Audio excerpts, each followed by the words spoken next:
Hello everybody, it's Everalt4 for the weekly update. A few things today. First off, I'm pretty sure Katamari is going to end this week. I'm running out of things to do in it, and next week, as I've been saying, is the start of my semester. So, I want to get it finished up. I would like to have a stream this week as well, probably Wednesday. We'll be doing Pokemon Infinite Fusion again. It might be the last stream for a while. Definitely not streaming next week. Might be the last stream for a while. I really just have to see how busy I am. Aside from, I'll be doing a stream with John. Currently scheduled for the 27th.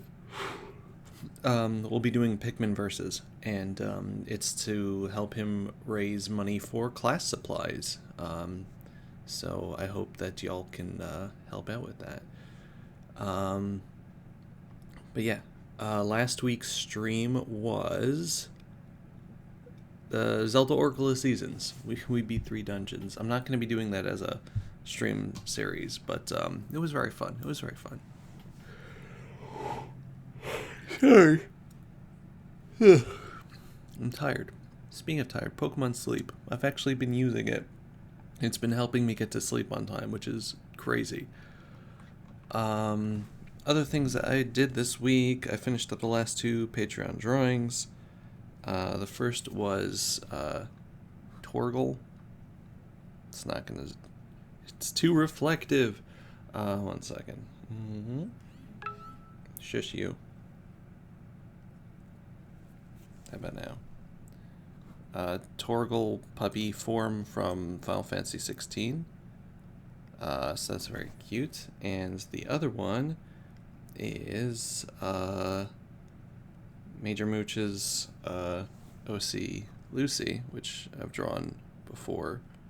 And that was for their birthday as well. So everything worked out there. I don't think I really did anything else. Yeah, this past week was stress and preparation. I don't know when the weekly update is gonna be filmed. It might be filmed Saturday night, honestly, because Sunday morning is orientation for me. It's all online, but it's orientation starting at like 8 a.m. Until like 4 p.m. or something. So I'm gonna be busy. I'm gonna be busy.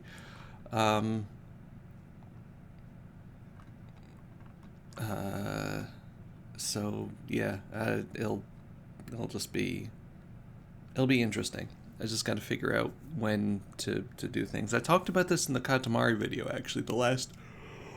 Sorry.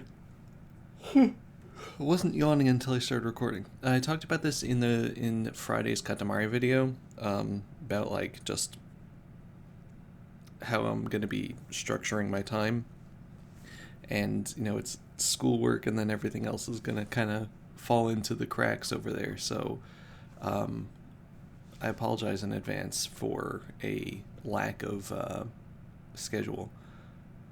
I've been playing a lot of Pikmin 4. It's really good. I'm almost done with it. I might actually finish it today.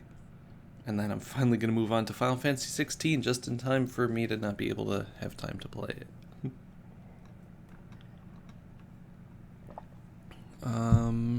Let's see, what else?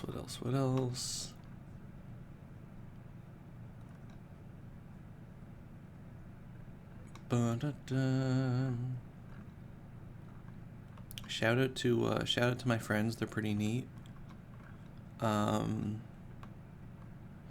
Let's see.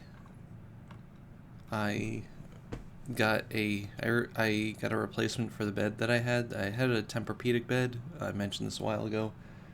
Not a while ago, but I've had it for a couple months, but it just wasn't working out. I was having trouble with my arms falling asleep, so I got a cushier bed, and I've only had it for 2 days, but I think it's working out. It's just going to be another adjustment, so fun times. And thankfully we had gotten a plan to be able to replace the bed once, in case I didn't like the original. So there's that.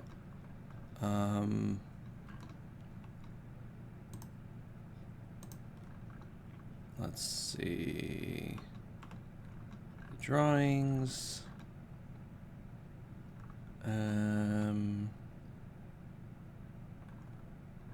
Anything else interesting? I got a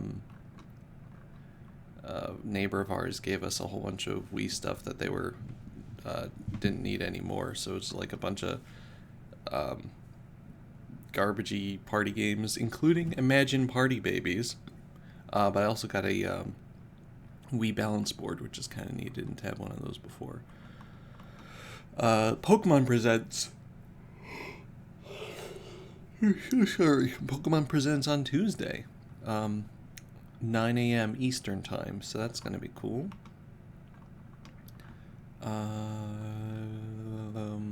That's about it. One other thing, I guess, just to end off the video, is I read my university sent me an email that they actually have like a book club that they do, which is awesome, because back when I was in college 10 years ago, over 10 years ago, I was in the book club there also, and it was really nice. I found some interesting books.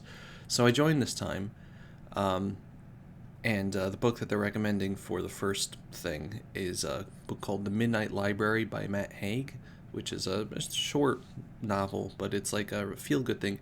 To paraphrase one of the reviews on the back, it's kind of like the movie It's a Wonderful Life, but in a modern setting. It's very interesting, and I cried a lot. It's a person that thinks that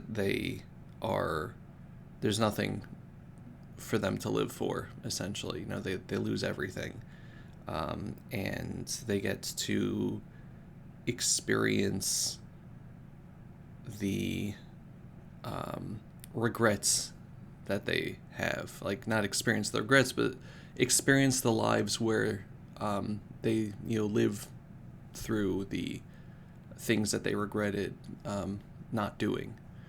So like at one point they're like, I wish I had kept on becoming an Olympic swimmer. So they get to see how their life would have been if they had stuck to that, and trying to find the life that does work. And it's very interesting, and sentimental ending.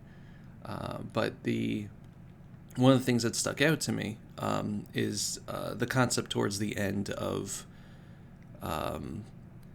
you go through life full of these regrets and thinking about the millions of decisions you could have made to have your life go anywhere else, and you get stuck and bogged down on all of the choices that are either wrong or you think were wrong, and whether or not your life would have been different if you had just gone down a different path. And you think that because of that, your life is lacking opportunity.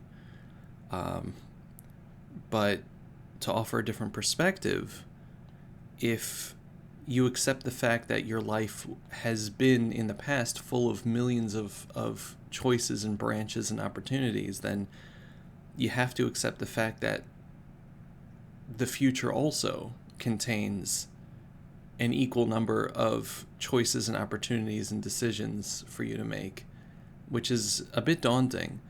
But the fact is that the potential is there for your life to become something completely different based on what you do. And if you accept the fact that you've ruined your life by your choices up until now, then you have to be able to accept the fact that you can completely change things by making a lot of little or big changes going forward. Making the decisions in your life. If you had the power to ruin your life, then you have the power to change it for the better as well.